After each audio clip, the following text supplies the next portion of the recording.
Hello and welcome to the live stream. We're live, I think. I'm just going to plow through and assume that we're live. I am joined by, not the people I said I was going to be joined by. So I am joined by... Hello and welcome to the live stream. Oh, I can hear myself in the background. Who's got that open? I'm joined by... Oh no! Not the people I said. So I am joined by... Oh, what's happening? It's just like a war zone.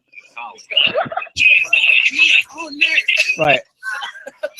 There we go, we've got it together. I can still hear myself. I just know I didn't have to. Stay with us, guys. What is happening? Are we all good? Sorry. There we go. Sorry, Right. Sorry. So let's start again. Welcome to the stream. My name is Simon, if you don't know who I am. I am a YouTuber making videos about science and also about Oxbridge. I think so. And I am joined by 3 other YouTubers who also make Oxbridge videos. So I am joined by Molly. Okay. Yeah. So Imani, you right? Hello. Imani, you okay? I don't know. I can hear you talking, but you're like frozen. Okay, let's just plow on and assume that everything's going to be fine. Right, so I am joined by Molly, who is a second-year classics and English student at Oriel College. Do you want to say hello? Yep. Hello, everyone. What kind of stuff do you do on your channel? Well, I've literally just got started. I've only got like 8 videos, I think, and so I'm basically doing the same kind of thing to the Oxvlog channel, trying to make Oxford seem more accessible to people. It was at Old College first, but now it's I'm trying to like broaden it a bit. So yeah. Awesome. And so that's our Oxbridge representation. That's me from St Peter's College when I did my degree, and Molly. And we've also got 2 students from Cambridge University, one of whom didn't know she was going to be here until literally 5 minutes ago. So I've got to say, this is amazing. First of all, Nissy, you were going to be here. This was planned. Yes. You're an English student at Homerton. You're a finalist, right? Yeah. So I'm in my final year at Homerton studying English literature, and I basically film a whole range of different things. But my YouTube videos are kind of like more talking videos. So I discuss loads of different topics, loads of different issues, and I also document my time at Cambridge as well through my Being at Cambridge vlog series. So yeah. Awesome. And then lastly, Imani. So do you want to... Imani, you're an MML student, so modern and medieval languages at Churchill. Yeah. How come you're on this stream? Well, I guess I just want to help people, and give advice. Yeah, whenever people have questions, I don't mind like helping and letting people know what it's about at Oxbridge. So to give some context, Joe can't make it because unfortunately he's got food poisoning. So RIP Joe. I think he might be in the comments. Anyway. Yeah, please do get well soon. And so 5 minutes to spare, Nissy said, "Oh, I know Cambridge YouTubers. Let's just give people a call."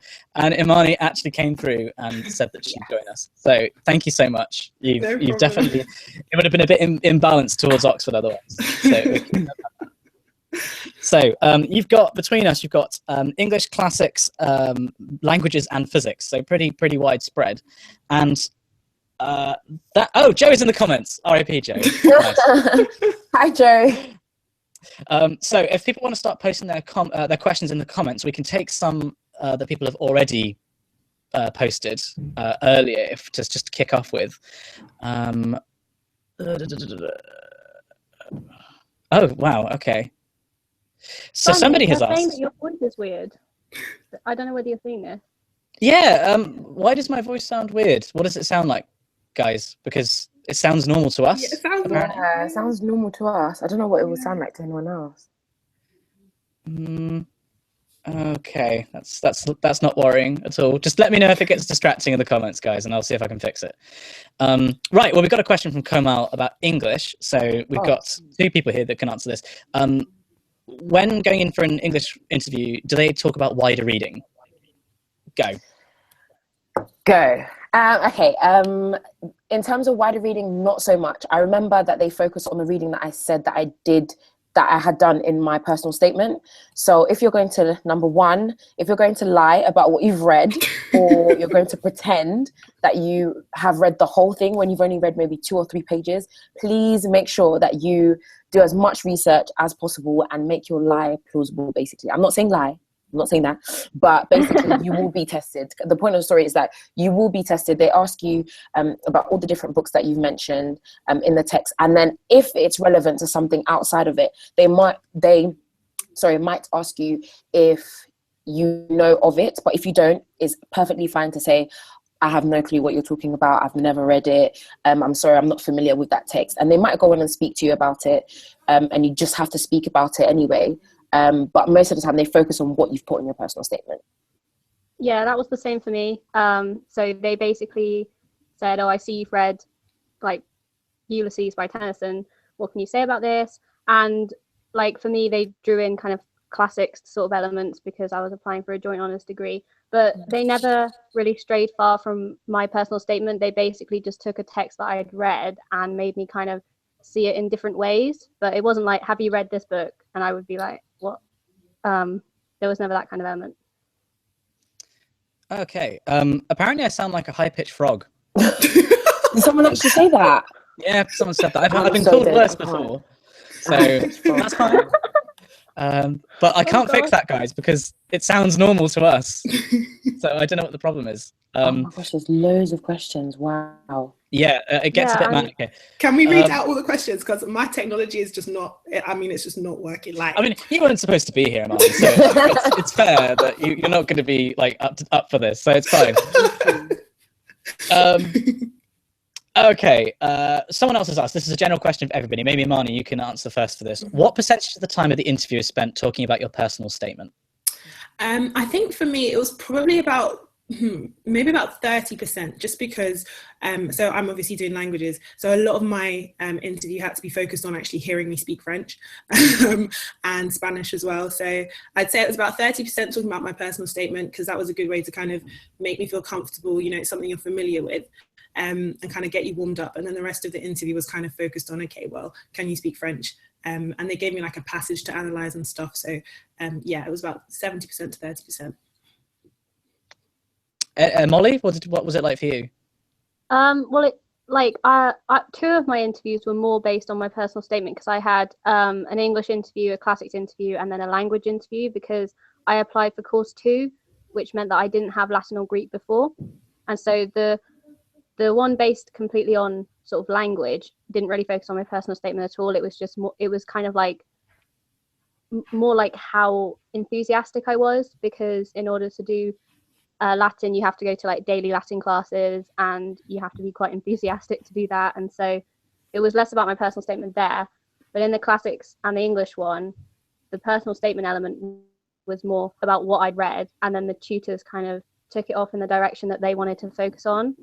And so the personal statement was like a base for them to kind of ease me in, and then we kind of went off from there. What made you choose doing classics if you hadn't done Greek or Latin before then?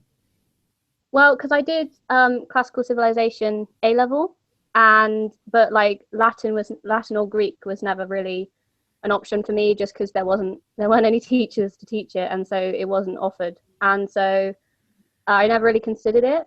And so I just chose classical civilization on a complete whim, and I absolutely loved it. And so I quite like the fact that at Oxford you're kind of like forced to do the language because it gives you such depth to it. So that's why I decided to do it, really. Awesome. Does somebody else want to pick a question? I've picked 2. Yeah, I'm not gonna lie, I saw one that I really thought is a good one. So Ankit said, how many A stars do you need at GCSEs? And I love answering this question, just because I don't know how it is with Oxford, because apparently with Oxford they look at your GCSEs far more than they do at Cambridge. Whether or not that's true, I don't know, but that's just what I've heard. With Cambridge, as I said, there's so many other things that you you do, that they don't necessarily look at your GCSEs as close. For example, with myself, I got 3 A stars, 4 A's and 3 B's. Now, you're probably sitting there thinking, or, you know, anyone listening is probably thinking, yeah, I need 12 A stars to get into Cambridge or Oxford, or 15 A stars. Now, I'm not going to lie, there are people that do get 12, 15 A stars, or, you know, that have been to different schools that might have done better than yours, or maybe a private school, etc. But I just always like to say to people, don't let that put you off, especially with Cambridge. Give yourself a chance. You never know whether or not you will get in. GCSEs is not the basis. Don't think, well, I only got 3 A stars, so, you know, I'm not going to get in. That's exactly what I got, and I still managed to get in. And in A-levels, I didn't even get my predicted grades, like the grades that I needed. So I got pulled, but I still got in. You might call it luck, you might call it whatever it is, but just give yourself the chance and try anyway. Definitely don't let your GCSEs put you off. So the other thing to mention is that the GCSE mark scheme is now changing, so people are marked from 1 to 9. So it's difficult for us to give advice because we obviously weren't part of that system. But generally speaking, you need to be performing at the upper end, but that doesn't mean you have to have all of your grades as the top grade. Because as Nissy completely rightly says, it's part of the application. It historically was more for Oxford than it was for Cambridge, and Cambridge relied more on your UMS marks from your AS levels. But now that the systems are changing, I'm yet to hear an answer from Oxford or Cambridge about specifically what like the guidelines are. But it's not going to be it's not going to be the be all and end all ever. So don't worry about it too much. There's been a few questions, if people can still tolerate my frog voice, apparently. Like, guys, for those of you who are saying it's a problem with my microphone, apparently it's not, because all of us in the call, it sounds fine. So, sorry, guys.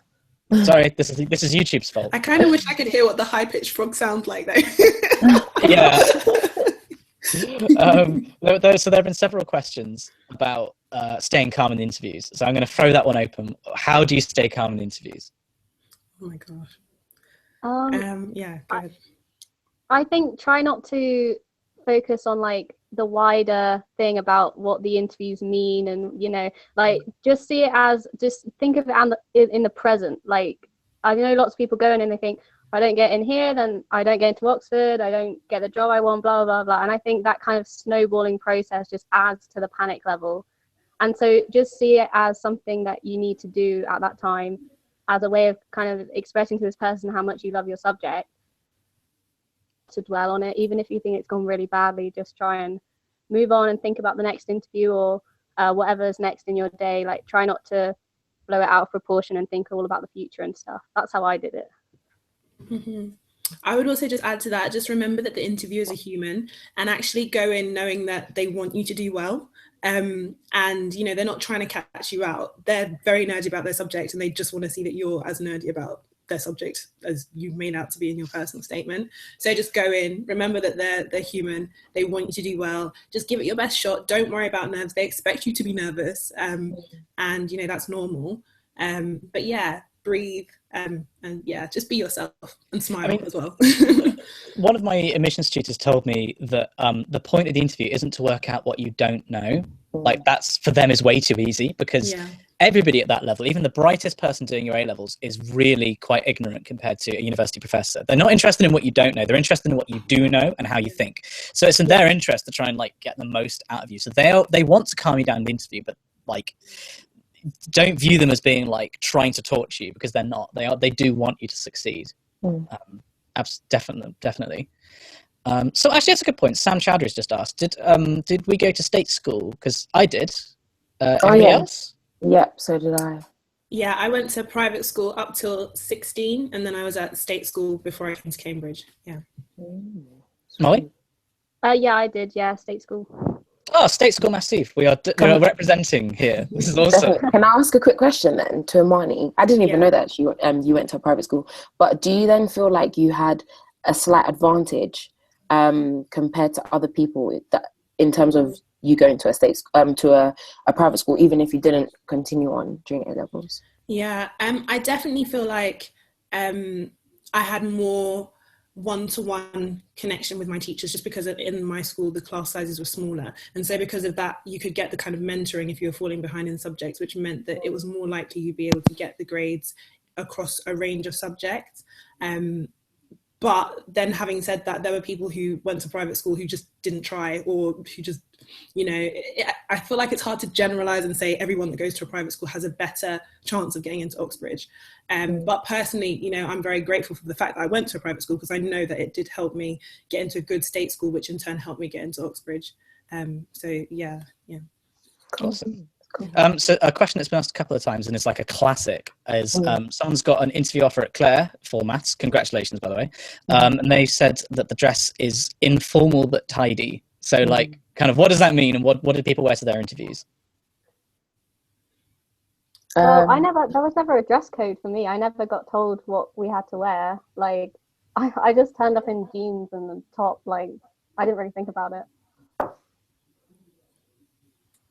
I mean, I feel like it's slightly easier for guys. Like, for guys, you just put like a shirt and jeans on, and that's kind of smart but not messy, if that like makes sense. For girls, it's definitely a bit more difficult. I mean, what did you two wear? Nissy and Imani, what did you wear? Quickly, just before I even answer, someone basically asked, saying, why would I ask a question like that? I think in terms of the private school thing, not because I wanted to put people off, by the way. I didn't say it to ask to kind of put people off who come from state schools, because as we said, we all come from state schools.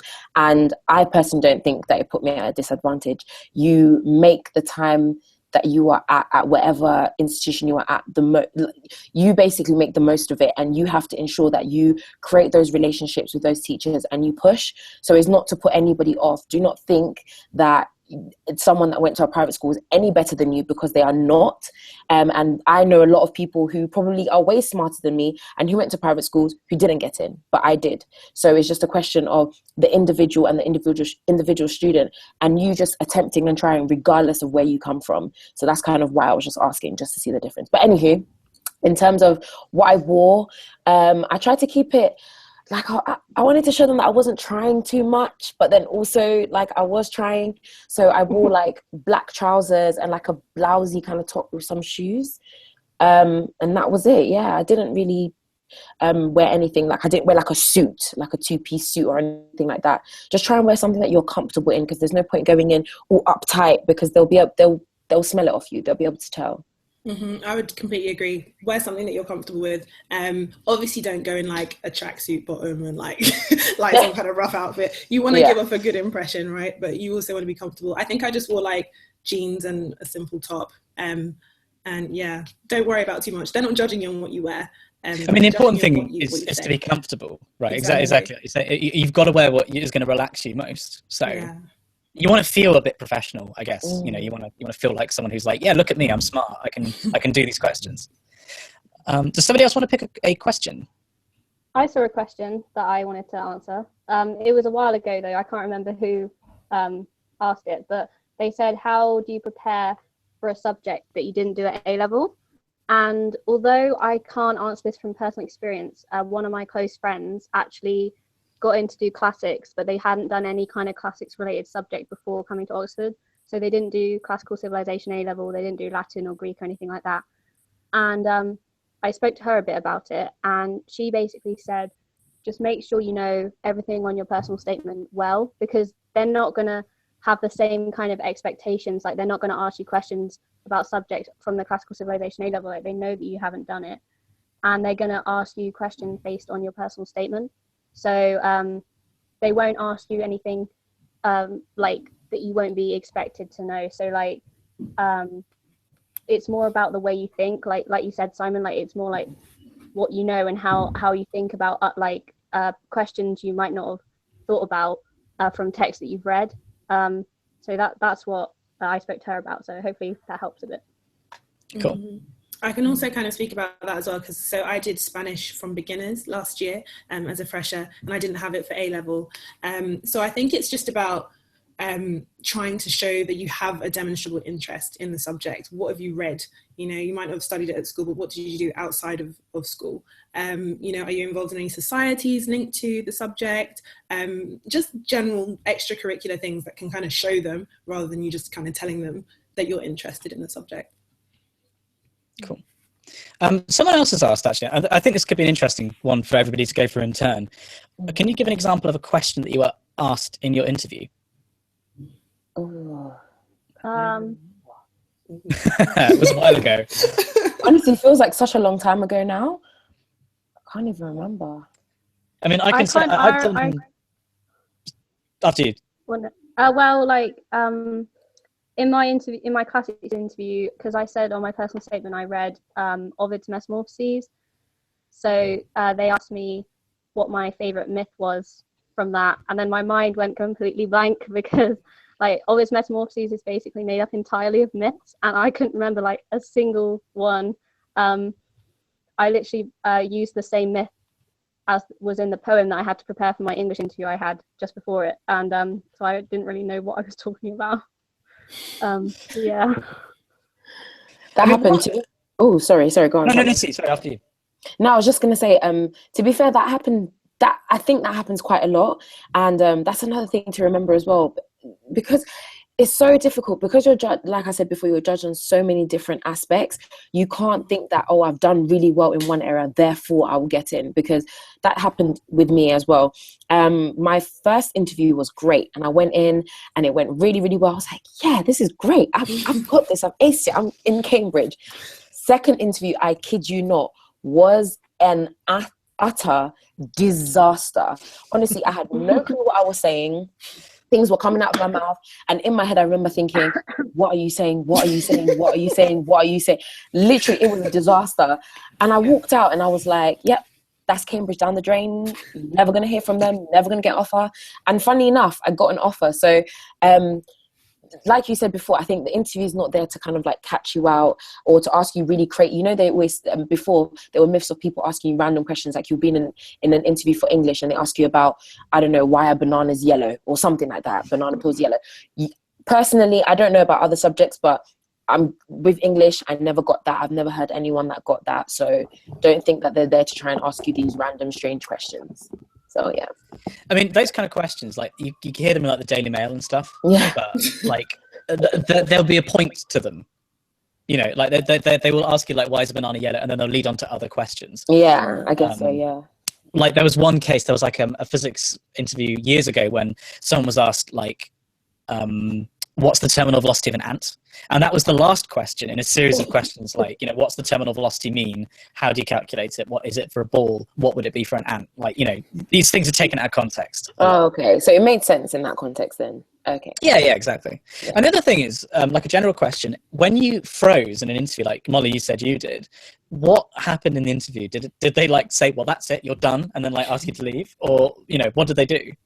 No, like there was a very noticeable silence, and that's what made me panic. It was the fact that they said, what's your favorite myth? Because, you know, you've read Metamorphoses, you must have a favorite myth because it's all myths. And so when they said it, they weren't expecting the kind of silent reply. And so I literally just frantically searched for one, and then they just continued on like normal. And I think even if your mind goes blank and you can't think of an answer, maybe ask them to repeat the question to give you some more time, or even just ask for like clarification or something. I think just try and answer in some kind of form and they'll run with it. They won't stop and be like, what do you mean by that? What is this? Like they'll try and run with what you're. But they also encourage you, right? They don't just leave you to suffer. If you're silent for a bit, they will like prompt you. Did anybody else have that in their interviews? I did as well. I think I kind of made it awkward because I was like, can I take a moment to think about that? And then there was like 5 minutes of dead silence whilst I tried to figure it out. And I think I just tried to like style it out a bit. But what I would say is, if you do kind of go blank or if you don't know the answer, like it's okay not to know the answers. They don't expect you to know everything, like we said before. And I think an important thing is to like think aloud, because they just want to know that you can think. So talk them through your thought processes and talk them through what you're discussing in your head. Engage them in that discussion, because at the end of the day, that's what they want to be engaged in. Yeah, the point of an interview is to see how well you're going to deal in a supervision or a tutorial. Like that's how you're taught at Oxbridge. They want to know they're picking students that can deal with that kind of environment. And in those environments, if you come up like blank, they'll prompt you and give you ideas. And in the tutorials and supervisions, not just in the interviews. So it's like how you'd be taught. Yeah.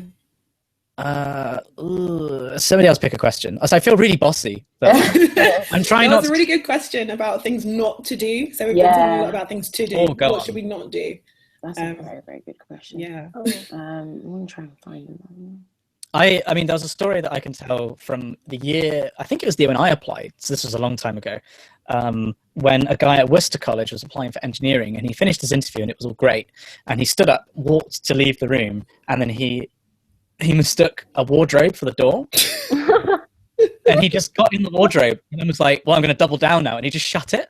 And then he stayed in there for the whole interview afterwards, and then was just like, yeah, I'm going to go now, and just like kind of slunk out across. I think he might have got in as well. Wow. You know, but don't do that. But it's not necessarily a disaster if you do. Oh my gosh. I've just seen a question in terms of English.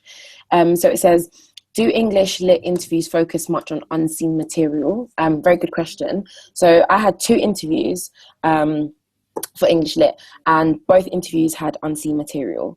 But you get different kind of time frames to look at the unseen material. So the first one I had 15 minutes beforehand, where you were obviously told where you need to go. Then the sheet or whatever it was on is outside, and you have to look at it for 15 minutes, and then they call you in and then you discuss. And then the second one, probably why it was quite a disaster, was because they only gave you 5 minutes. And in 5 minutes, by the time you've even read through the text itself, that's your brain just about having looked at it, and then naturally you would want to start again, and you just don't have time to do so. So they don't give you a lot of time, but during the interview, definitely they'll give you an unseen text to look at, again, to just see how you would deal with the supervision, and in terms of whether you can kind of think on the spot and improvise and look at things differently, because obviously we know English literature is all about interpretation, etc., and they wouldn't want you to come too prepared, just because it wouldn't be real, it wouldn't be authentic. So yeah. Molly, for English, you're the other person here that can talk about this. Yeah, I had, for both my classics interview and the English one. When I say classics interview, by the way, if people are applying for like straight classics, a literature interview and a history and philosophy interview, so the history and philosophy is into one. But when I talk about my classics interview, it's just the literature side, because I don't have to do a history or philosophy module. So that's what I'm talking about when I talk about my classics interview. But yeah, for that and for my English one, I had a poem beforehand, and I had to think about 15 minutes to prepare.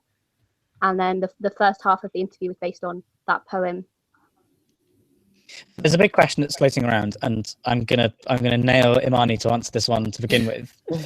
Everybody's asking, how important are extracurricular activities? How much do they talk about extracurriculars in your interviews? Did I talk about it? Or did they ask you about it?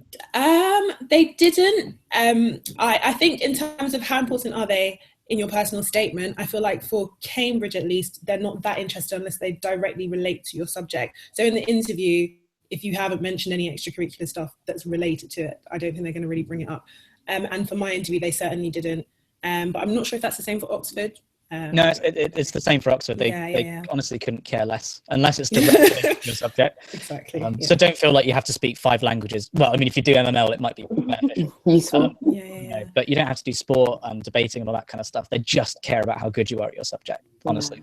I don't know. I feel like that's definitely the case, but I don't know. I feel like they would still like to see that you do something other than just studying, because I think it kind of shows that you're a human being. Not that you're not a human being. What about other unis, I think? Like that get, especially definitely not.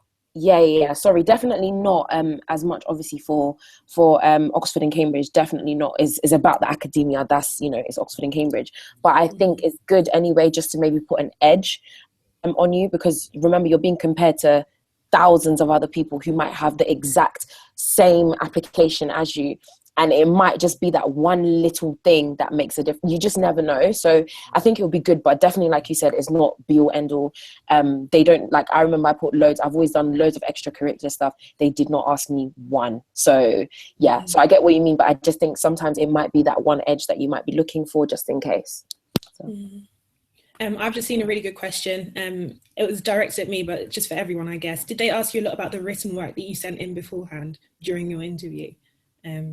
So like for me personally, they did. I had to send in, I think it was 2 essays, and they kind of said, oh, you know, I really liked your essay, tell me more about it. And I hadn't written the essay in a long time, so I was like, oh. But you kind of, they do kind of ask you about stuff that you've written, because they think it's a subject that you're interested in. If you've written an essay on it, hopefully it's kind of something you're familiar with. Hopefully it's something you can talk about. So yeah.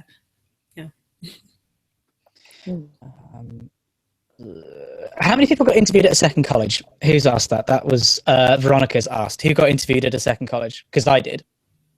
I didn't. No. Oh, really? Am I the only one? Yeah. I think that might be standard for physics, because like everybody who applied to Jesus Oxford, and everybody got allocated another interview at a different college. So okay. I think it's because it was oversubscribed, but it's not unusual at all. That's quite unusual that I'm the only one. English people who are doing Latin course 2, so the same as me, they both got interviewed at other colleges as well, but then they got into the college that they originally applied to anyway. So cool. Right, somebody else pick a question. There's so many. Someone asked about Trump. Please. We are not talking about let's not talk about that. Let's keep it civil, guys. Let's not. But a really good question though. Are summer programs at Oxford and Cambridge worth it for Year 12 students? I would say yes. I'm really upset that I didn't do any. Like now, obviously, I've got younger siblings. So I'm like forcing my sisters to do like shadowing. Those not shadowing. They're kind of like shadowing schemes, right? Okay, yeah. So shadowing schemes, summer programs, I feel like they're really, really useful. Quite a few of my friends did them, and they just said that it gave them a real feel, number one, if they actually wanted to be here. So some people initially think, yeah, I definitely want to study at Oxford or Cambridge, and then they get there and they're like, maybe this isn't for me. So I feel like if you want to kind of feel out whether you can actually see yourself living there, making friends there, etc., definitely go to a summer program where you can just meet people, see what it's like, see what the buildings are like, see if you like the college. But yeah, definitely try to go to a summer program. You know, it's not much time, it's not much effort. So just go and see if you actually like it. I did one. I did the Sutton Trust, which I think is now called the Unique Summer School Program. And that was invaluable. Like it just made it seem a lot more believable to me that I could go. I feel like it was really key in me applying at all and getting in. But there are definitely some that are just vehicles to extort money from you, like especially for international students. I think like you get some that you pay a stupid amount of money and then you do a little bit of work and then you get to spend some time in the city, but those I don't think are worth it so much. I can definitely vouch for the Unique Summer School. And Nissy, the one that you did, can you remember what that was called? No, I didn't. That's what I said. I didn't do any, so that's why I regret. I regret not having not. But I think I'd heard of the Sutton one, and they also do specific college ones as well. Like I know that one girl did one at like Newnham. So if there's a particular college that you want to go to, maybe look into that as well. Someone's asked about Green Apple Pear has asked about is the EPQ helpful? Did anybody else do an extended project? Oh, No. Again, I'm the only one. The thing is, loads of people have done EP. Like I know quite a few people here have done EPQ. But yeah, it's just I thought it was great. It gives you so much to talk about in the interviews. Like they literally I had a copy that I gave them so they could leaf through it in the interview, and they were like asking about, you know, there was just lots of questions you could spring from that. If nothing else, it's just a good conversation starter. I definitely recommend it. It's also a lot of fun to do, I thought. I don't know. And actually, to be fair, from what I've heard from people that have done it, they really loved it. They said that it was really useful as well. So the same thing, just something else to talk about, something, again, that edge. You might need to just have that little extra something, just because you're just being compared to so many people that probably have the same profile as you. So I definitely think it'll be beneficial. But yeah, we never even got offered it, to be fair. So yeah, well, it's not everywhere. Yeah.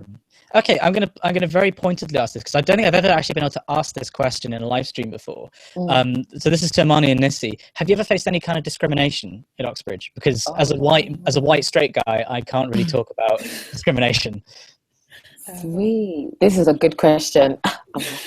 Nissy, you go first, girl. You're gonna crack your knuckles, like wow. Well, guys, let me tell you something. Okay, so Personally speaking, I have not experienced anything. So I've never had anyone, say a racist comment to me or say anything that they shouldn't. Discrimination, whether it even be because I'm black or a woman.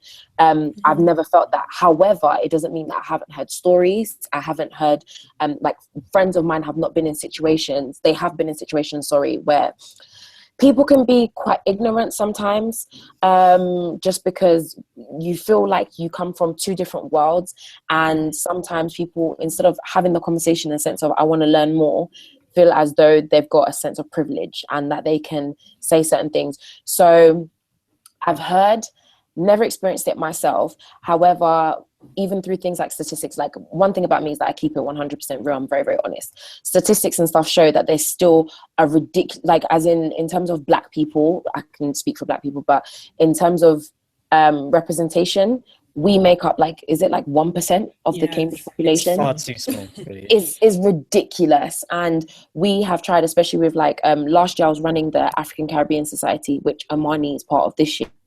And we made a real effort to do access events to make sure that black and ethnic minority students could come in and see that, listen, we are here and we want more of you to come. And we actually were saying that we felt as though there were more kind of black and ethnic minority students that had come this year than we saw last year. So we don't know, that might have been just because of us, that might have been because genuinely we were kind of pushing for more students. So it's just one of those things where wherever you go, sadly people are still ignorant, so you may face discrimination, but that is another reason for you to fight for your place and to say, do you know what, I'm going to be that additional person that shows people that I can get there, and people will be able to look to me and say, she got there, therefore other people would want to come. So definitely don't let that put you off. So please, please, please, we need more black, ethnic minority, whatever, we need diversity. So please come and help us. Imani, what do you think? I mean, there's not much I can add to that. Honestly, I'm exactly the same as Nissy. I haven't experienced racism. I've had ignorance, but I feel like Nissy said, that's kind of inevitable when you're coming to a university, like a top university, or really any university. You meet a range of people from a range of backgrounds, and not all of them have been exposed to the diversity that you might have been exposed to, especially Nissy and I coming from London, which is very multicultural.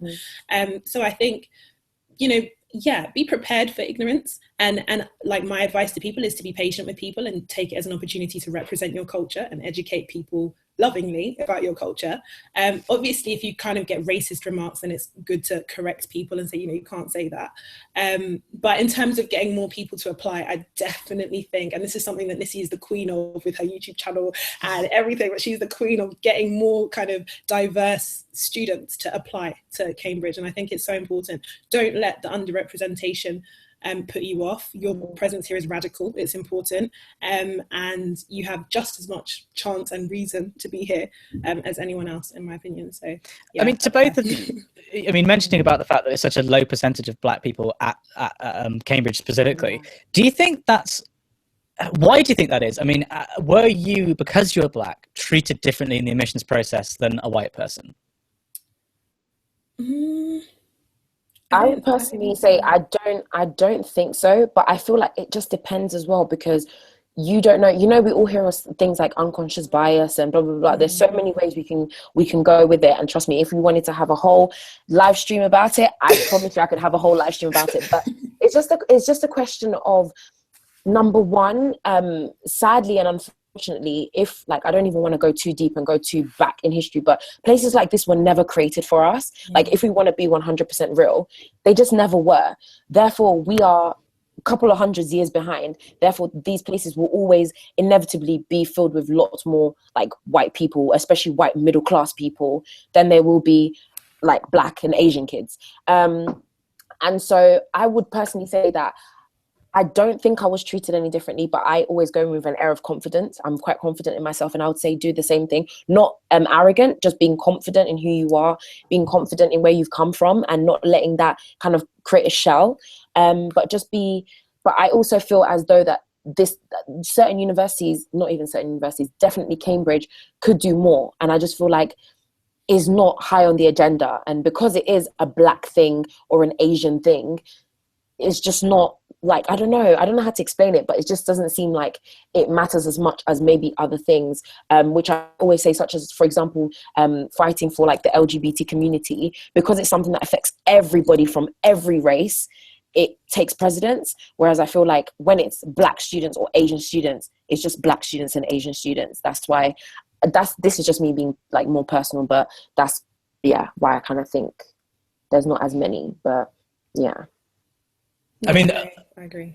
I mean, what I always say, and I think it's the same argument when you have like the state school versus private school divide, is it's not an inherent bias in the system, or at least not a conscious bias. Maybe there is an unconscious bias, but that it's the factors that lead into the people going to university. So like people from state schools generally perform worse than people that go to private schools. So people from private schools are more likely to get in. It's not that there's an inherent bias against state school kids. It's that they want to take the best applicants, which is an unfair system at the level below the universities. And that's what needs to change. I would say, I definitely would say, sorry to go on so much, but I definitely would say, you know, it's sad to say, but majority of like Black students like myself would probably come from, you know, like inner city areas where, again, you go to a state school, not the best of state schools, probably really crap. I went to a really crappy secondary school. So the chances are already quite minimal. So I think those are definitely, I think what you said, Simon, is definitely like contributing factors as well to just the way in which even things like geography, you know, is very unlikely that there'll be, even if you look at Cambridge, for example, you look around and there's not a lot of Black people, and being in the city of Cambridge, I think it is an advantage in itself, just in the sense that you're close to uni, etc., etc., etc. Whereas being from London, inner city area, you already doubt yourself because you're like, do I even think I could even get in? And so that in itself could be a part to play as well, definitely. Right, Molly, you've been very quiet for this whole thing. I'm just listening in awe. You guys are so good. And I'm really glad we can have that discussion, because I say I've never been able to have that discussion on this channel before, sure. and it is important. It really is. Yeah. But Molly, right, over to you. You pick a question. Have you been spying anything in the chat? Yeah, I again, it's kind of long gone now. But I saw one. It was like a general one about classical languages and how that relates to kind of classics as a degree. And so, sorry, this isn't really based about particularly on the interviews, but classics at Oxford, there's so many different versions of classics at Oxford, and they all have weird names. So there's like classics 2A, 1B, 1C, like you don't really know what you're doing basically. But the one thing I want to make absolutely clear is that you don't need to do classical languages in order to do classics at Oxford. And if you already have Latin but you don't have Greek, it's totally possible to take up Greek once you start here if you want. And even if you haven't had Latin or Greek, you start off with one your first year, and then in your third year, if you want, you can take up the second one if you want. Like, that's what I really like about Oxford, is the sort of access to classical languages that people like me, I'd never had that kind of option before. And so I heard of someone like thinking, oh, I don't want to apply to Oxford because you need to have all these kind of classical languages, and you don't. And I think seeing classics as an elitist subject needs to kind of stop, because it's not, and they're trying to get more people who don't have it classical language to apply. And so don't let that put you off applying. There's no kind of prejudice against you if you don't have a classical language, so please do apply anyway. Right, now a question that I've noticed has come up a lot before was about nightlife at Oxbridge. So what I'm going to do is I have another microphone, because apparently I still sound like I'm on helium. So I'm going to see if I can get another microphone. I'm going to put it over to the two Cambridge students. You guys say how terrible nightlife is at Cambridge, please. I love how he made the assumption, a proper assumption, but you know, Imani, I think you should go first. Me, my gosh, I'm like a granny. I don't go. I think I literally went out once in freshers, and it's not maybe like, it's not quite as good as the London scene. I know it's so good. Oh, you think? like not quite? Yeah, I've heard some stories. So one of my friends here at Cambridge was telling me about how in one of the clubs they played The Lion King, and people were like dabbing and doing all kinds of stuff. The Lion King, Titanic as well. So yeah, I mean, it's interesting. I'll leave it at that. Okay, Imani's being really nice. Basically, I'm not going to lie to you, you don't come to Cambridge for the nightlife, okay? Let's put it quite simply. But no, do you know what? It's funny because when we first got here as well, the nightlife seemed, no, not even seemed, it was horrible. I had Barbie Girl in the club, I had Lion King, I had everything. It was horrible. And I was just like, I can't do this. I can't. And then they invented something called Fleeky Fridays. I know it sounds really, really stupid, but every Friday where they play like music that I'm into. So I'm just into like hip hop, R&B, Afro beats, basically music that's quite different to what people I think are kind of like, what's it called, are familiar with in Cambridge. But they created a night, and so I found a night that worked for me. So there's hope. Fleeky Fridays, guys, there's hope. But on a general sense, unless you're really, really, really, really drunk, I don't even drink, but unless you're really, really, really like smashed, hammered, it's a bit of a struggle. There's one nightclub, is that right? There's one nightclub? That's Cindy's, isn't it? Yeah. How do you know about Cindy's? That's so funny. Yeah. I dated a girl at Cambridge for a couple of years, so okay. I got exposed to it. I got dragged to Cindy's once, and it was a terrible experience. Do I sound better, by the way, chat? Because I've changed my microphone. You sound better. Yeah, you sound a bit better to me as well, actually. All right, cool. Molly, I get the impression that you're like me in that we're not big fans of going out. Is that a fair assessment? No, like I've been out a few times, but it was mainly to Park End. So it wasn't, the best, but people like it. I prefer bops myself. Like it's a way to kind of go out without going out, I think. Can you describe what a bop is for the people who might not know? I don't know whether they have them in Cambridge. I hope they do. But yeah. So it's basically like a fancy dress themed like event in your college. It's usually in the bar of your college, and they play music for the event. Like they have a Halloween one. We've had like dress as your subject ones, and it's a really good way to meet everyone in college. And you do feel like at the end of a bop, people are like, "Are you ready to go out?" And I'm like, "No, I'm exhausted. How are you ready to go anywhere?" I'm like knackered. I mean, I think the best way I've heard it described is it's like a Year 6 disco with alcohol. Yeah. Basically, we have bops too, by the way. So yeah. Mm-hmm. Yeah. I mean, but the point is though, like you can go out, and there is definitely a scene in Oxford. There's quite a few clubs. There are more clubs in Oxford because it's just a slightly bigger city. And there's for example, there's the Purple Turtle, which is the grimiest place I've ever been in my life. You throw a drink at the wall and it sticks. You throw a drink at the ceiling and it sticks. Actually, that's at the start of the night, because at the end of the night, the walls are like dripping sweat. It's pretty grim. But like there is a scene for people like Molly and I who don't want to do that, and you might want to go to. There's a range of ice cream places in Oxford called G&D's. Yes. That are like an Oxford Institute. They're pretty cool. But, you don't have to go out, but there is a scene if you do want to do it. Introverts and extroverts are both very well catered for. Yeah, definitely. Apparently I sound better, by the way, guys. So this microphone, which is like 4 times as expensive as the other one, apparently sounds much worse. So keep it simple. Didn't some Peters recently buy the Wahoo sign? Yeah. Oh my God, you heard about this? So Wahoo was a club in Oxford that shut down recently, and it was like where everybody went after St Peter's Bops. They went to Wahoo, and when they heard it was shutting down, they were like, "We want to buy a bit of it. We want to take a bit of it back." So they bought the sign from out the front. They did a GoFundMe from alumni, and they raised like £600 in 12 hours. Because alumni were just like, "Yeah, we'll give you a £5, we'll give you a £10," and they just went there the next day and bought this club sign. So that's now in our JCR. Massive shout out to Jessica, who said, "I need the grime scene." I love grime, so Fleeky Fridays.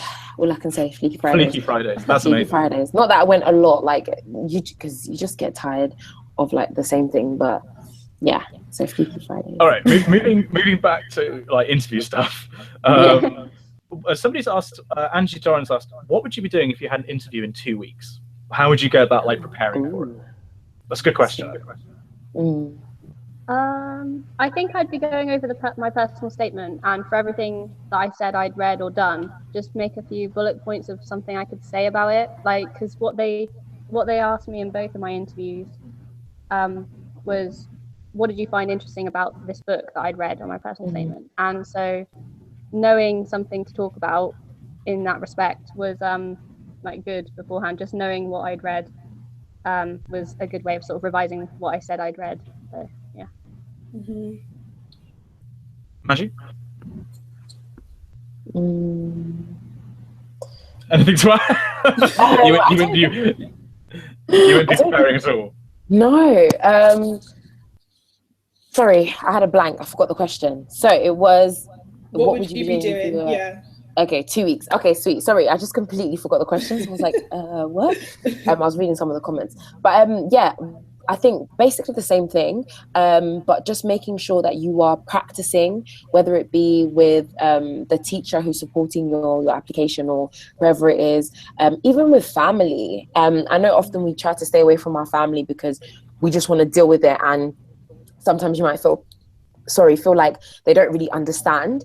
But I'll definitely say, even if it's just you get your mum to just sit down and just to ask you a couple of questions, just do it, just so that you're used to responding, and just making it a conversation. So definitely practicing with different people. And I'll just say making sure that you are tying up any loose ends. So like I said, if you have said that you've read something and you haven't read it, or you haven't quite finished it, please make sure you know what you're talking about when you go to the interview. So just tying up those little loose ends, doing practice interviews.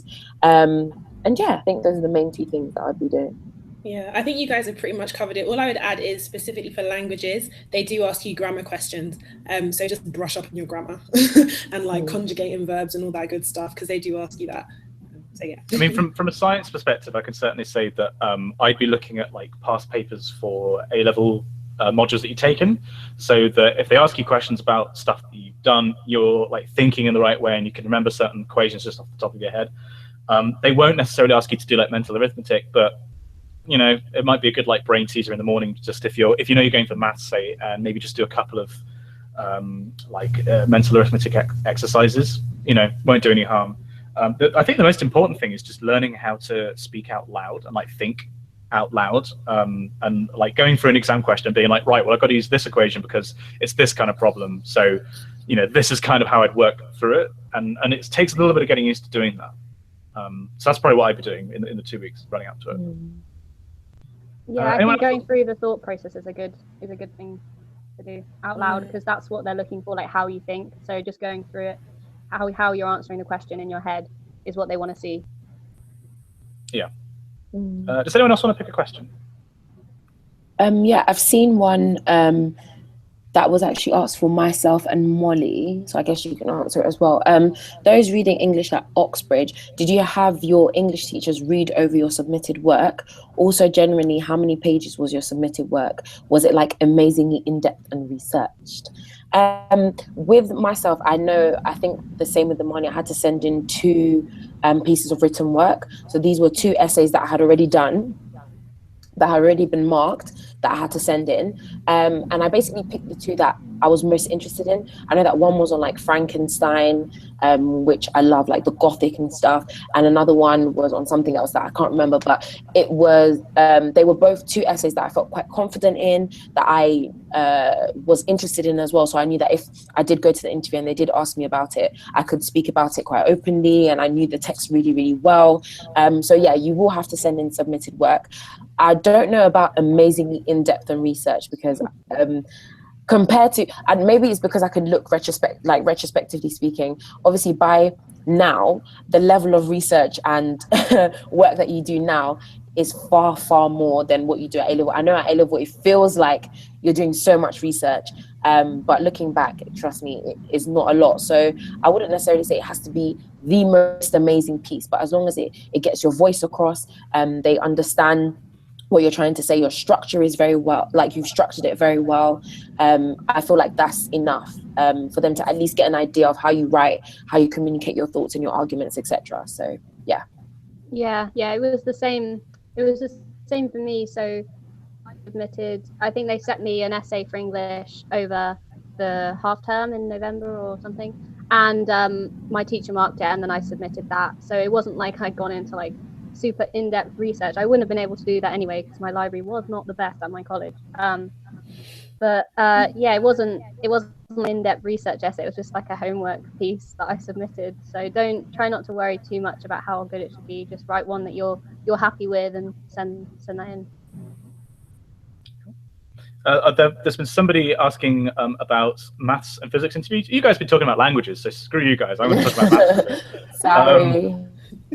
My interviews, I had one that was purely physics based, one that was purely maths based, one that was personal statement based, and then one that was like a mix of all of them put in together. So it's like a mix. There is definitely a lot of maths in the interview process, but mostly it was still physics. It was quite conceptual. So it's not, there is maths in it. Don't think you're going to get away with it, because Oxford physics, the first year is half a maths degree. So yeah, you're going to have to do it. So yes, it is in the admissions test and process. And somebody else was asking, there was a really good question. Oh yeah, did anybody have a Skype interview? No. No, right. There's a few people asking about that, about like whether you should go if you can, or Skype if you're from another country. I don't think we're the right people to ask, unfortunately. I don't think it makes any difference, because they are very common. Skype interviews do happen a lot.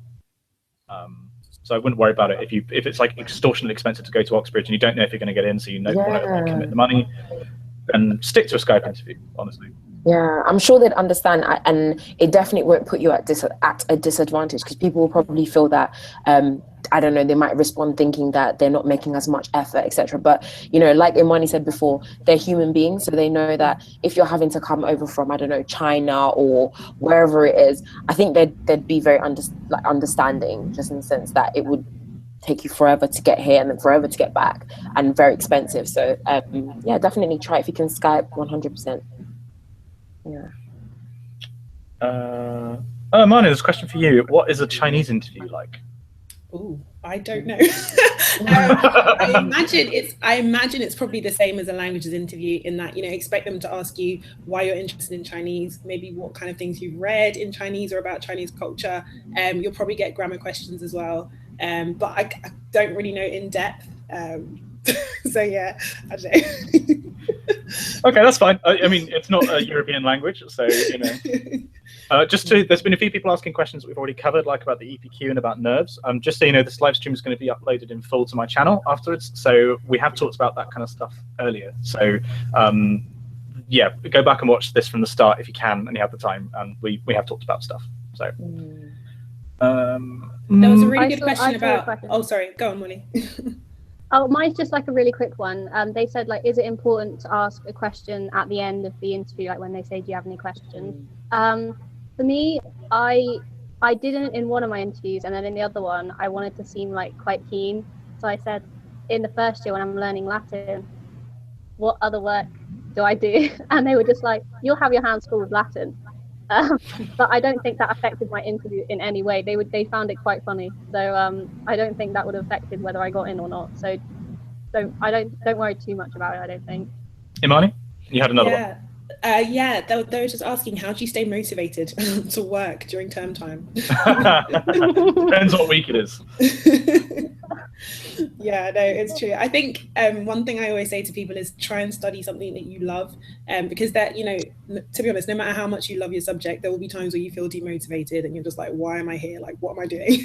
But I feel like if you love your subject, it's easier to pick yourself back up again and like find reasons why, you know what, it's worth the effort and the time. And at the end of the day, keep the bigger picture, you know, in mind. You have a passion for your subject, you're good at your subject, so just enjoy it. Yeah. Anyone else? Or is everybody else really demotivated at the moment? No, I feel like definitely kind of echoing what Imani has said. Choose something that you're interested in. Otherwise, you will go through hell, and there's just no point, because obviously at Cambridge, and I'm sure at Oxford as well, it's Oxford and Cambridge for a reason. It's very, very intense. The terms are very short. So imagine what other people do at university, all crammed into short 8-week terms.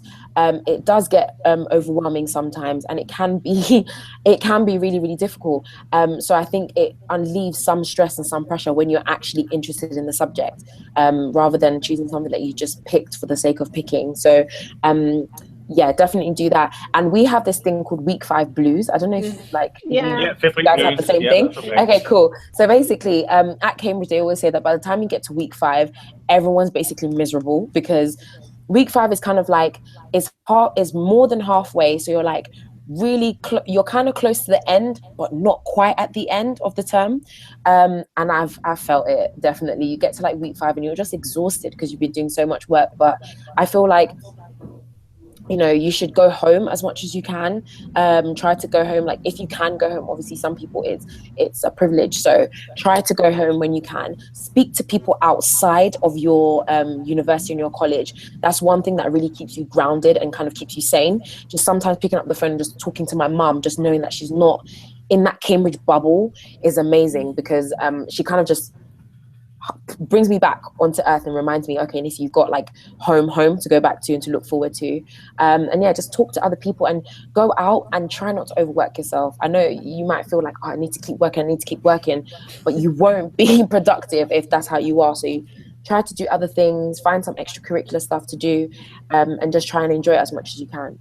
It's keeping perspective is the important thing, I think, because like you get it's like a bubble. It's such a bubble that your problem sheet for physics or your essay for languages can seem like the end of the world if you don't get it exactly as you want. But for God's sake, it's an essay. Like, you got to go out of these cities and do stuff. Like I found in my 4th year, I didn't know this until my 4th year, but Oxford owns an arboretum. Like, yeah, I do that. Wow. Yeah, it's like a zoo for trees, if you don't know what that is. Okay, that's so they're quite easy to keep fenced in. And I just went there one day. I just got on a bus and went, and I was like walking around like, yeah, I really needed this. Like, you know, kind of, because you get to see like hip families running around with their kids, and like, you know, you see people having normal lives, and it's just like, yeah, okay, I can go back now. I can see that this isn't such a big deal anymore. I also think. Oh, sorry. No, Molly, I was done. Sorry, after you. I also, because this is tying into what someone else has been asking about mental health at Oxford, I think taking advantage of the welfare team that's there, and also the other welfare not opportunities, but like sort of resources at Oxford. So like the counselling service, for example, and the welfare team in college is so good, especially once you go into your 2nd year, because a lot of them are your like friends that are the actual peer supporters, and so like seeking help is what I recommend most. Just to put a plug in here, so mental health at uni is something that I feel very passionate about, because it's something that I struggle with in my last year in particular. So I've done a series of videos on my channel about accessing mental health, whichever uni you're planning on going to, and if you're a fresher. Also for Oxford specifically, not Ines, I can't remember which one of the Oxblogs. There's the Oxblog project, if you don't know, is a collaborative video project that I run of vlogs from across Oxford. And recently there have been a couple of videos about self-care at university and about mental health services. So if that's something you're worried about and you want to learn more about mental health at uni in Oxford specifically, go to Oxblog and take a look at those videos. It's also an amazing project, and like has some great info about applying. So do that anyway. But mental health specifically, plug over. Yeah, definitely. But I just to kind of add to that, I'm so sorry, but yeah, I feel like mental health is so important, and though it's still a taboo, we still don't like talking about it as much, which I don't understand why. But there are actually a lot more people than you think suffering mental health, especially at places like this, which is really sad to say, but it's just the truth, because there's so much pressure, and because everyone else around you as well looks like they're doing so well. I feel like people are too scared to be open and to kind of just say, I'm going through something, or I have depression, or I have this and I need help. So please, if you feel like you're going through that, do not suffer in silence. Speak to somebody, even if it's just another friend or a supervisor, a tutor, whatever you want to call them, just somebody. Please don't go through it alone, because that's when it starts to spiral and it gets worse. So yeah, just know that there's always people that will care for you and that look after you and that love you. So please don't let it be something that essentially stops you from reaching your full potential. Yeah, definitely. And I'm actually welfare officer on on the African Caribbean Society committee this year. And so kind of I've been researching and become really aware of the fact that there is a lot of help on offer. And it is just a case of talking to someone, like Nissy said. And I know it's easier said than done, especially in a kind of competitive, pressurized environment, the Cambridge bubble, the Oxford bubble. But it is so important to speak to people about it. You know, I think most colleges, if not all, have counsellors. And kind of at a university-wide level, there's like counsellors, there's a university counselling service, there's a students' advice service, and you know, so there are resources available. So please do not suffer in silence. And you know, if you come to Cambridge and you need to talk to anyone, you can talk to me and Nissy. Yeah, definitely, 100%. Well, I mean, somebody else has just asked about, well, a few people asking, like, I've got ADHD or I've got seasonal affective disorder or anxiety. Should I even bother applying? I mean, my answer to that is yes, you absolutely should. I mean, what do you guys think? Yes. Yeah, absolutely. Yeah. 100%. The only thing that's stopping you from applying is you. Yeah.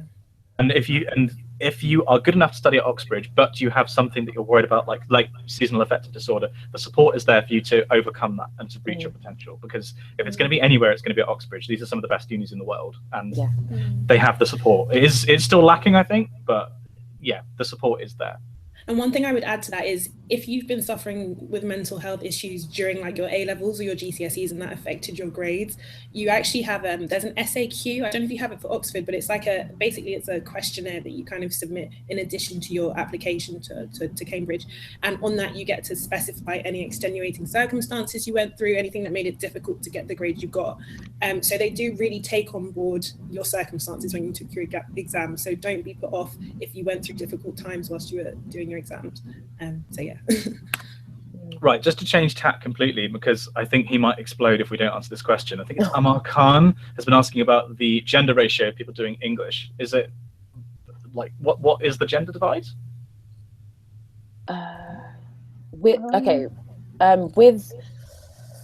There's definitely more females that do English. I don't know why. Maybe because of the stereotype that English is more of a feminine subject, whereas things like chemistry, maths, engineering are seen as more a man's subject. But I definitely don't think that should put anyone off. If you love English and you really want to do it, go for it. Whatever you're interested in, just go for it. I don't think that necessarily matters. But yeah, I don't know about you, Molly. Yeah, no, it's the same here. There are more women doing English here, but I think that might just be because like more women apply for it. But I don't think that it affects your chances at all. Like if you're a guy and you want to do English, don't be put off applying because of that. Like, definitely still apply. I mean, the same thing goes for people, for girls who want to apply for physics. It is a pretty bad gender divide, I'll be honest. I think it's like 6-to-1 males to females. Wow. It's really quite, I think it might be the worst of all subjects, to be honest. But the person who got the best in their degree in my cohort in my year was a girl. So, you know, who cares what gender you are if you're good at the subject? Just apply. Nobody, the least of all, the tutors don't care. I mean, arguably you could care, the tutors don't really care about their students at all, let alone, you know, what gender. Yeah, don't worry about gender. Like, don't worry about people's stereotypes about subjects, honestly. Yeah, definitely. I think a really good one that definitely has to be answered was asked for myself and Imani, how hard is it to find African Caribbean food? I am a foodie, so we have to answer this question. I'm sorry, guys. And I've spoken about this in one of my previous videos. I did a video on like a life update and my Cambridge experience so far. I did that last year. I actually need to do another one, but I did it around this time last year. And I spoke about how difficult it is to sometimes find your food. I'm from Congo, which is in Central Africa, and there's nowhere that does my food. But there is a Nigerian restaurant, so if you're looking for things like jollof chicken, whatever, you'll get it there. And there's 2 Caribbean restaurants now, actually, and one that recently opened. So you will have to hunt it down, but you will find it in Cambridge. I need to find those Caribbean restaurants. Yeah, there's a second one that's opened. So yeah, definitely. It's hard. And there's like this one road where you can, it's called Mill Road. Yeah, Mill Road, where you kind of go down that road and there's like loads of different types of food, whether it be Eastern European, kind of like Asian Oriental, then you have like African and Caribbean. So like it's still minimal, but you can make do. Yeah, and in ACS we have loads of events as well where we provide jollof and chicken. So you know, yeah. And if any of you guys haven't tried jollof rice, try it. It's heaven. Yeah. It does raise a point, like it does read a point about like international students generally. Like there's basically, like, it doesn't matter where you're from, there will be, even if it's just one place, there is somewhere that like you can find your kind of food. There will be people like you that you can find in a society. Yeah, definitely. You know, don't be worried, because I personally have a lot of international students who watch my channel, and I think a lot of people are worried about, I'm from XYZ, am I going to fit in? The answer to that is yes. Yeah. I think unless you're literally from ISIS, I think you're going to find like a warm reception in in Oxbridge. Yeah, I think that you might come against a lot of opposition, but it's so true. It's so true. You will, whether it be for a society, like our ACS is not huge, but I found a second family in that support system from people who are like me, who ate the same foods as me. And I know that to some people that might not seem important, but to someone like myself, it is just having that sense of community and kind of like a sense of home and sharing the same food. And you know, it's really important. So join a society, you know, and you will find people like you, definitely. There was another question which came up. Oh yeah, I don't know if anybody can talk about this, because I personally can't. A few people have asked about practicing religion at uni, and if you feel free to, or is it difficult to? I don't know if can anybody answer that one. Seeing as just so many people have asked. I think this is Imani's question. Oh right, hang on, let me fix the camera on Imani. Yeah, so I'm a Christian, and I mean, for me, it's been pretty easy, like finding a church, and like even just settling into uni life. Like there are people who are like you, there are people who are different to you, and who have different beliefs, and that's a beautiful thing. So I think don't be put off applying because of your religious beliefs or whatever you believe in. Like I feel like that adds to the diversity, and I do think that whatever you believe in, you will find like-minded people. And I think there are religious institutions for most of I think there are religious institutions for most of the major religions. So I know there's like mosques and there's like churches, and you know, do your research. I think you'll find a place where you can like worship or whatever. You know, you'll fit in. It's fine. It's not a big deal. I mean, have you ever faced any discrimination from being Christian at all? Just genuinely curious. I don't think so. Not at university, at least. And if I have, I just think, you know what? Well, it's part of me. And you know, I think if it's an intrinsic part of you, rock it, own it. At university, at home, wherever you are, whatever you believe in, be who you are. And you know, yeah, come to uni as you are, and you'll love it, hopefully. I mean, particularly if you're a Christian at Oxbridge, there's a chapel in every church, so in every college, and like there's so many chapel choirs who do evensong like all the time. Every day there will be a service somewhere. So you know, if you're Christian, you're particularly in luck. But there are. I knew Christians, I knew a Jewish girl, I knew Muslims. I think there's even a Church of Scientology place in Oxford. So like, if they have somewhere, as well. Yeah. Really? Oh, I thought Cambridge was smart. I think so.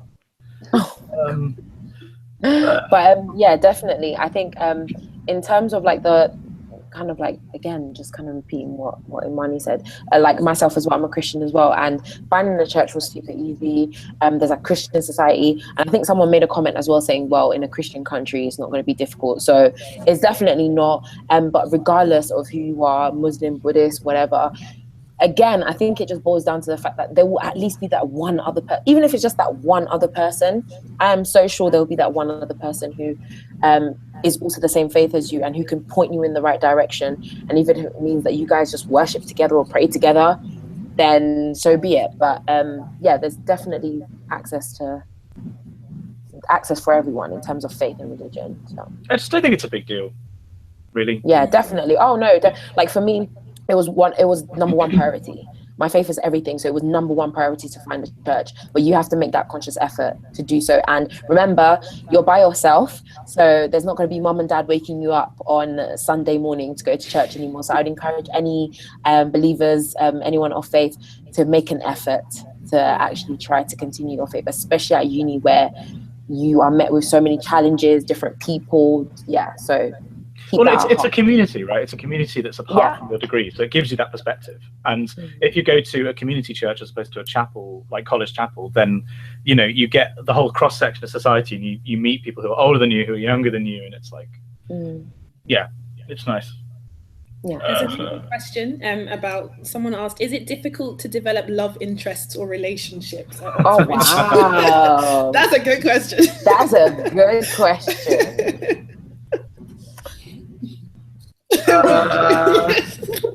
Well, you said that you were dating someone in Cambridge, weren't you? Yeah, I dated a girl in Cambridge for 3 years, so I kind of bridged the divide, I guess. It's definitely possible. I feel like it gives you a nice sense of perspective, and it makes you take time off from working. Obviously, it's an intense environment, and it makes things like if you can't see somebody at a particular time, that can be enough to make somebody snap because they're really stressed and they needed to see you, but you have a lot on as well. Maybe you couldn't make it for a very good reason. It's very possible. And if I could go back, I definitely would still be in a relationship at uni. Maybe not with that girl, but with somebody. I think it was a very positive thing. I mean, neither of you have keys, so it's fine. I can make fun of that. Oh my gosh, no. Listen. Personally speaking, I think that it's definitely possible. Like you said, you can be busy, so it can be slightly difficult, but it's possible. You know, if you really like someone, you will sacrifice and you will make the time for that person. And I think it can be just a supporting factor to you as well. I'm not with anyone from Cambridge. I'm so sorry. I can't do it. There's no way. There's no way. That's just no. But, you know, it can happen. And I know loads of people here that are dating, you know, people. Some people they even met in first year and they're going out, or people from different colleges. So it's possible. And I think it's quite nice as well, because you both understand the workload, the pressures. You're both in it kind of like together and you can support each other. So I think it's nice, but don't let it get in front of your work. Face your books. And maybe don't go out with somebody from your college, because that's going to end badly. Like that's far too small environment. Is there like an unwritten rule where you can't date your college like husband or wife? Oh yeah, or like your college family. Well, actually, no. I know that college parents sometimes date their college children. Yeah, like, there's definite incest. There's some incest going on. Definitely. I mean, I'd like to. I mean, like there's a couple of couples I know who met each other in first year, and I'm 3 or 4 years out of graduating now, and they've got married. Like, you know, sometimes people do meet each other, and you know, because you do meet people with very similar interests, so it can happen. So beautiful. And just in case people don't know what college mum, dad... yeah, that could sound really bad. That would sound like super, because I know that anytime I've mentioned it to anybody else, they're like, huh? So basically, Oxford and Cambridge have a system whereby when you first get there, you are basically given parents. I guess they're kind of like mentors, or to kind of help you fit in and not feel so alone. It's a good system. You can talk to. I think it's a really, really good system. So you're given a mum and a dad, and then obviously as the years go by, you become a mum as well, or a dad, etc., etc. So it's like a family that's just kind of built for you, in order to kind of show that you have that support and that you're not alone when you do get there. So yeah. I like the fact that the chat is lagged. So someone just asked, "What are college parents?" Yeah, that basically. Hope I answered that.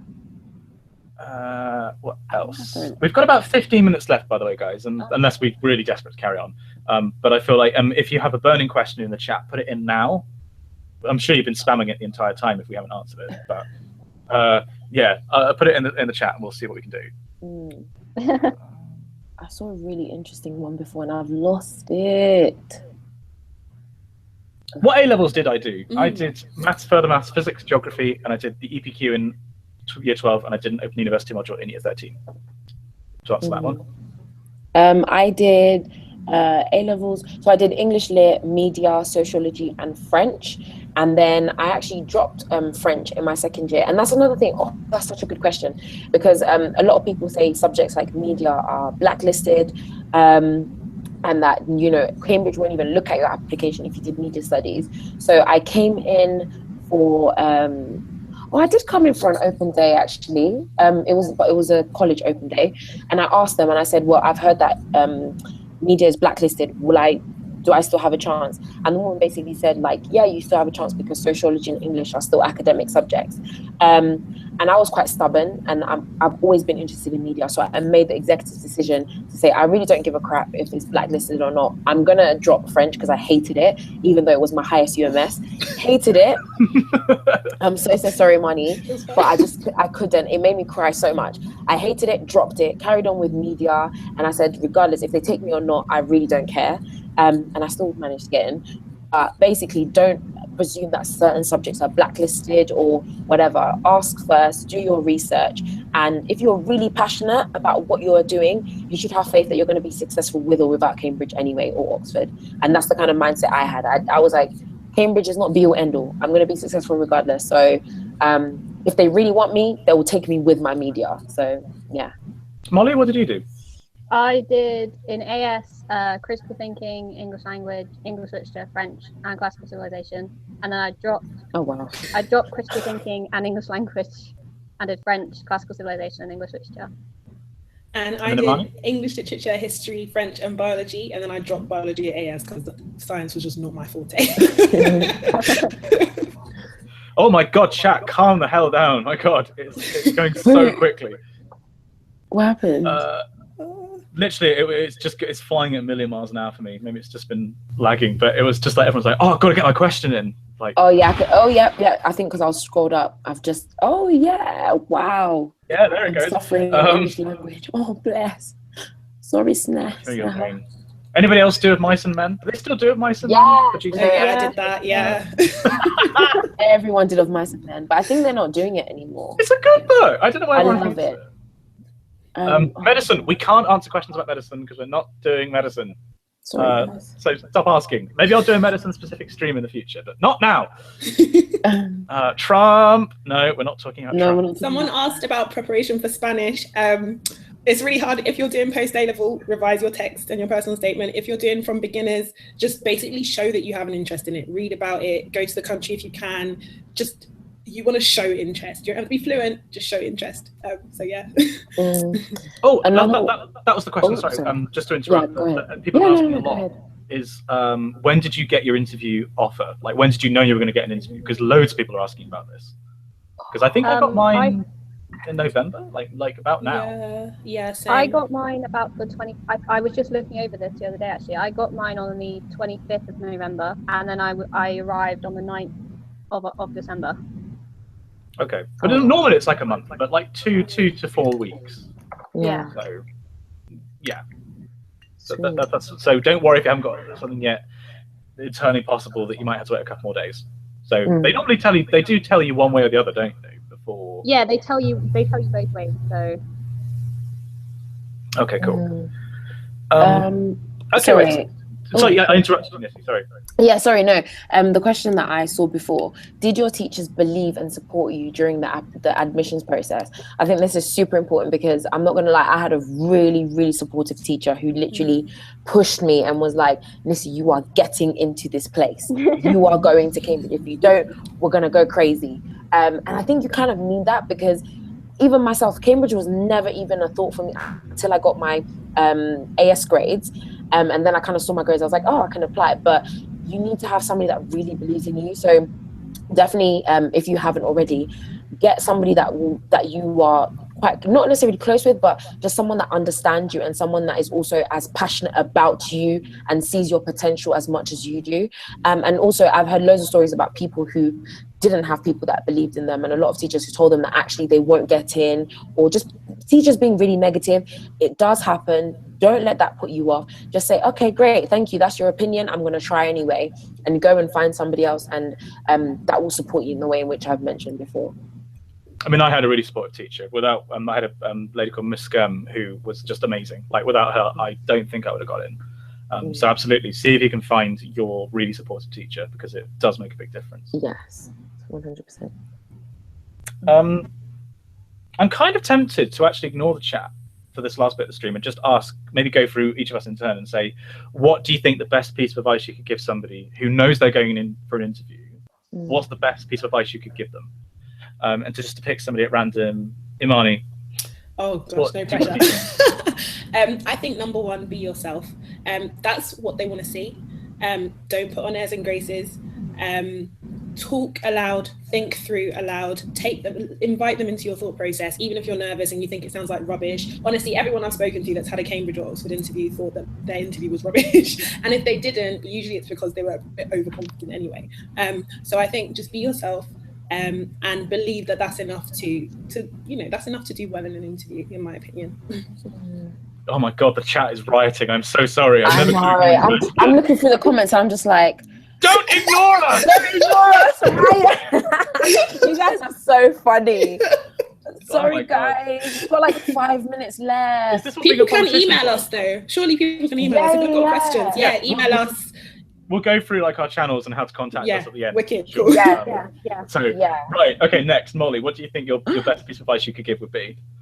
I think just know that they want you to succeed. Like they don't want you to fail, and they're just trying to see whether Oxford is right for you. Because if you're applying and it's not right for you, then getting in is not the best option, because Oxford is a very intense environment, and it's just a chance like to prove that you can fit in there and that you're good enough to be there, rather than a chance for them to disprove it. That's how I saw it. Like, you want to prove, I am good enough to go here, rather than them saying, no, you're not. So I think just see it as a chance to kind of prove yourself and talk to them, rather than submitting like essays or tests or whatever. It's a chance for you to actually talk to these professors, and I think that's a really good way of seeing it. Nissy? Definitely. First of all, love you too, to on my ex Simoko. I would say, first of all, go, like I said before, go in with confidence that you are there to take your position. Not, again, confidence is very, very different to arrogance. Arrogance is you think you know it all and you are going in telling them that you know it all. No, go in there open-minded, knowing that you don't know it all and that you will be kind of pushed, but going with the confidence to say, do you know what? I'm good. I'm as good as anybody else. I deserve this place as much as anybody else. Nobody is better than me, no matter what they got for their GCSEs, no matter where they came from, private school, whatever. The fact that I am here is enough to already say that I am good enough. So going with the confidence in yourself that you can do it and that you are capable, and just make sure you've done your research. Please, please, please do your research. Make sure you, I would even say, I know this is going to sound really creepy, but I Googled the people that were going to interview me beforehand. Yeah, I did that. To see, yeah, so okay, so it's not just me. Okay, I don't sound weird. Just Google them, just so you kind of get a feel of what they're interested in. Maybe you can try and slip in something that they might be interested in, just to kind of help yourself. That's a bit of a trick. And the other thing that I was also going to say as well, please, things like body language, mannerisms, smiling. Make sure you go in with a smile on your face. You want to be there. You're not miserable and you want a place like Cambridge. So smile, open body language, sit up, don't slouch. Yeah, just little things to be aware of. Just be careful of how you present yourself. Be open, be yourself. Yeah. Just to add my 2 cents to that, everything I'm going to say is basically been said already, but I feel like the way to approach an interview it's like some test. It's not like trying to catch you out or show that you're an idiot. They want you to do your best. So this is your chance to perform and to show what you're capable of doing. And more than that, it's a chance to have like a 15-minute chat with somebody who's, or several people that are really clever and really good at a subject that you find really interesting. So you can go in there with that attitude of being like, I'm going to enjoy this. This is a chance for me to be asked questions about something that I'm going to enjoy. And like, they're gonna push me further than I've ever been pushed before. And I remember like in my interviews being like, coming out being like, oh my God, that was terrifying, but that was really cool. And it was it felt like a privilege to do it. So don't view it as a test, view it as an opportunity. Exactly what Nissy says about body language, treat it as being like, this is my moment, I'm gonna show them what I can do, sit up straight, all that kind of stuff. And don't panic. It's the the most difficult piece of advice to take on board, but be calm, just don't like stumble over your words if you can, just stop and be like, take a minute and then carry on going. You don't have to get it all out perfectly. There will be mistakes. So don't feel bad if you start stammering or stuttering. They will help you and guide you. It's not that terrifying in all honesty. Okay, it is kind of terrifying, but like it's not scary, totally blind terror. Yeah, exactly. It's scary, but it's kind of a good scary. Okay, right. So we've now come to the part of the live stream where we're going to start signing off. But before we do, firstly, thank you guys for joining me. I realise that this is the first live stream you guys have all done. Is that right? Yeah. And was it fun? Yeah, it was good fun. Yeah, I want to do more of these. Yeah. I'm already planning in my head. I'm like, what live stream could I do? This is so cool. Love it. I mean, Imani, in particular, thank you to you because you didn't even know you were going to be here. Like, Oh, it no, was thank you literally for like having me, 100 guys. seconds before we went live. You Thank picked up the you phone and so were like, much. hey girl, like, what can I do? Like, what you're going to do is you're going to get your laptop and you're going to come join me on this live stream. Literally how it went down. No, So- honestly, thank you guys. It's been wicked. Awesome. So, right, how can we... Ooh, well, we all have Brandon, YouTube. are you single? Matilda George just asked. No, I am not single. Ah? I am not single. I am very much taken. Sorry, girl. Sorry. Sorry. Right. So, how can we reach everybody? So, going from left to right, Imani, how can people reach you? Okay, so I have a YouTube channel, Imani Shola, IMANISHOLA. So Which you I will can put in contact the me through description, there. by the way. I will Wicked, do that. yeah, or you can email me, enquiries.imanishola@gmail.com, and it's inquiries with an E. Yeah. Cool. And you're on Twitter and everything like that. So Yeah, people Twitter, can- Imani Shola. Yeah. Cool. Molly, how can people find you? Mainly, on my YouTube channel, which is just Molly at Oxford, very original, and on my Twitter as well, which is Molly Gibson Me on Twitter. and I'll put links to everybody's channels, and I'll put everyone's Twitters as well in the description. Sorry, by the way, to Joe, I'm going to remove your details because you couldn't make it.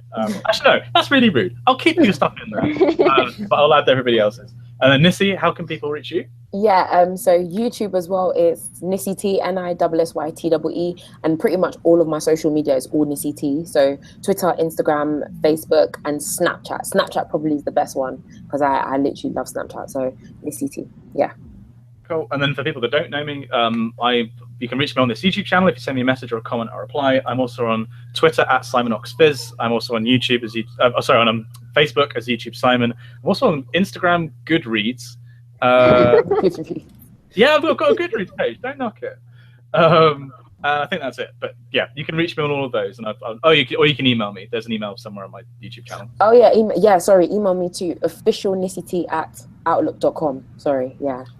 And if you guys enjoyed the stream, if you enjoyed watching it, then please, after the stream's finished, because the comments during the live stream get wiped afterwards, so please comment on the video suggesting maybe what we could do next time, what you'd like to see in these live streams in the future, because it was great to have that chat about diversity, and I think it was really important. I think it'd be great maybe in future to have international students as part of these streams, but I mean, I didn't even know Imani existed until like 90 minutes ago. So, and yet, we had a great time. So like, I need you guys to tell me who to invite to these streams. Yeah. But I think that's everything. Does anybody else have any final words of wisdom to pass on? Be educated, be beautiful. Sorry, that's my slogan. So, I had to like tell myself there. Be educated, be beautiful, guys. Be yourself. Rock it. Whoever you are, rock it, because you're amazing. You're beautiful. You're awesome. So yeah. Yes, I love it. Yeah. Awesome. Well, thank you very much, everybody, for joining me. We're going to sign off now. Hope you guys had a great evening, and whatever you've got planned for the rest of the evening, you have a great time. We'll see you on a live stream. I'm doing one next month for sure. Maybe we'll do one before then or another Oxbridge one afterwards. And best of luck to everybody who's got their interviews. You're going to be amazing. Yeah, good luck, guys. Good luck. Good luck. Good luck. All right, take care, everyone. We are signing off.